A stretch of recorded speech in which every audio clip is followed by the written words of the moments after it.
Seja muito bem-vindo, bem-vinda e bem-vinde.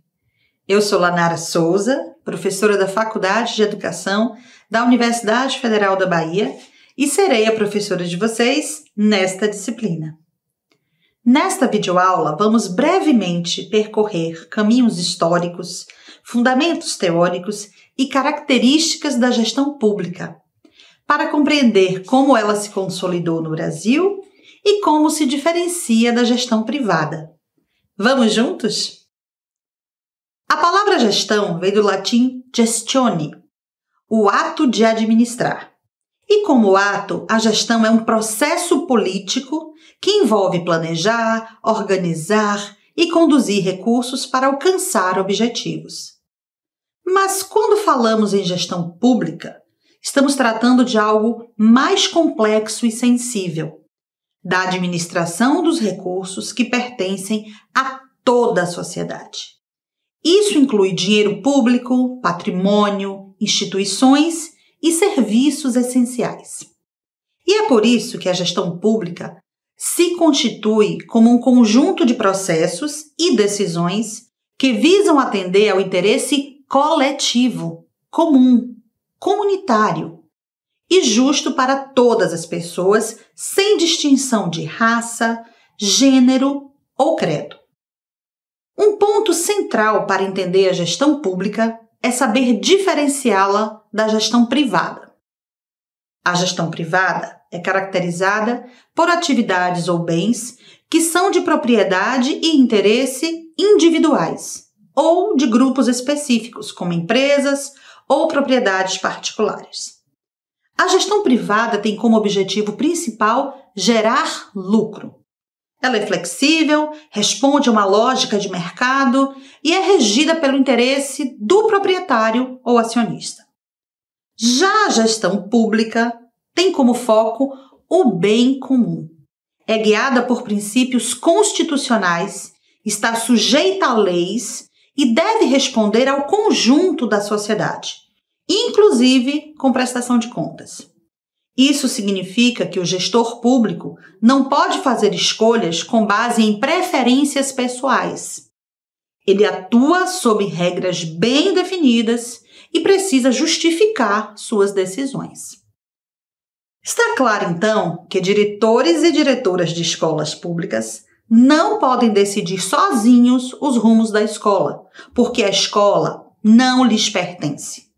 Diretores e diretoras de escolas públicas são funcionários, são servidores públicos que estão ali para garantir o direito de aprender, liderar e executar as decisões colegiadas e legalmente estabelecidas para que haja uma educação de qualidade. E mesmo quando se inspiram em práticas da iniciativa privada, como foco no desempenho ou melhoria da eficiência, as ações públicas têm responsabilidades éticas, sociais e legais que são intransferíveis.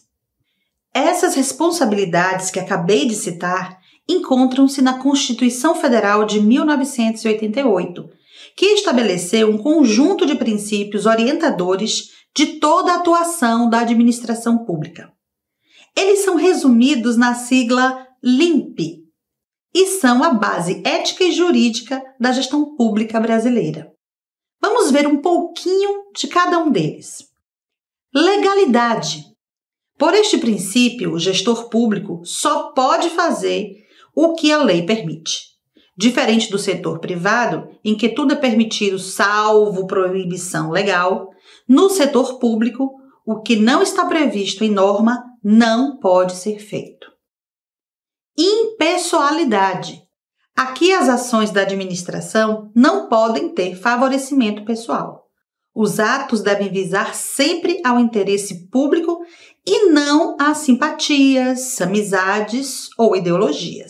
Moralidade.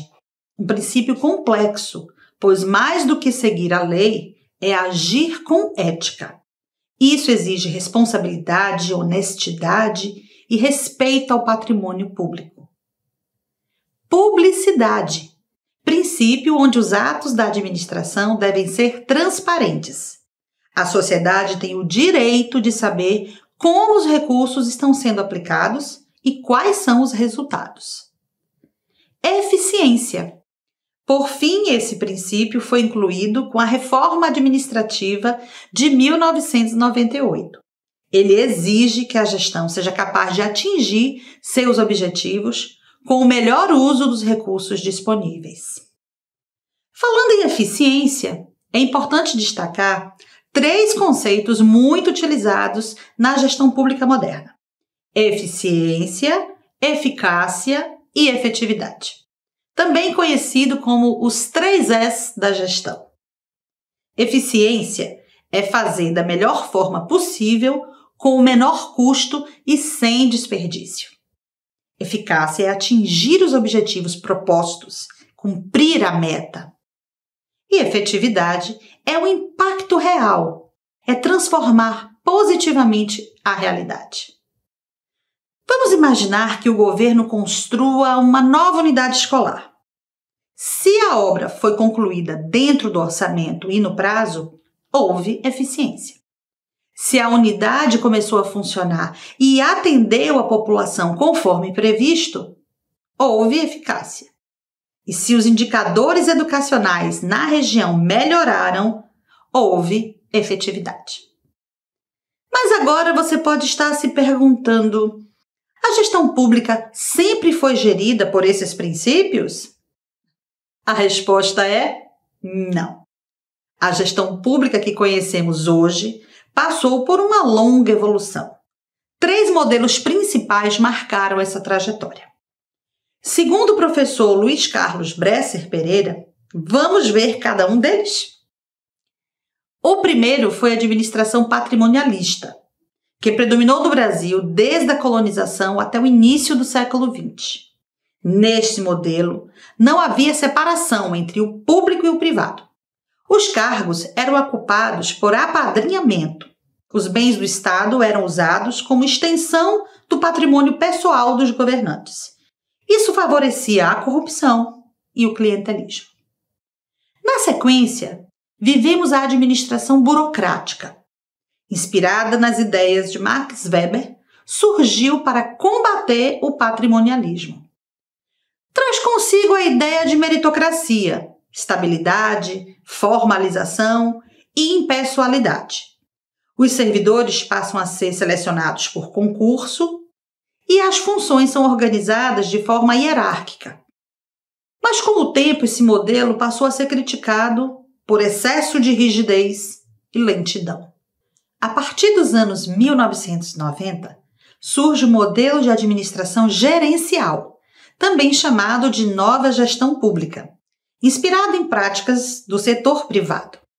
Aqui, o foco passa a ser em resultados, eficiência, descentralização e transparência.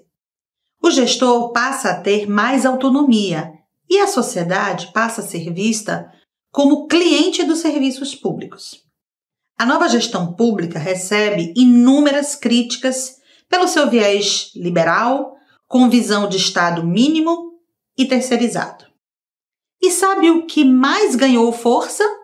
A ideia de que o cidadão não é só um usuário dos serviços, mas um sujeito de direitos, que deve participar das decisões sobre as políticas públicas. Também trouxe novos conceitos que você provavelmente já ouviu por aí. Governança, que significa a capacidade de dirigir o rumo das ações do Estado, articulando metas, recursos e diferentes setores da sociedade. Transparência, que hoje é um princípio central previsto na Lei de Acesso à Informação. Accountability, que é a obrigação de prestar contas, porque a sociedade deve saber como, por quem e com que resultado seus impostos estão sendo usados. Viu só como a gestão pública vem evoluindo? Ela é um tema rico e essencial, porque estrutura a forma como o Estado funciona, garante direitos, organiza os serviços e deve buscar sempre o bem comum.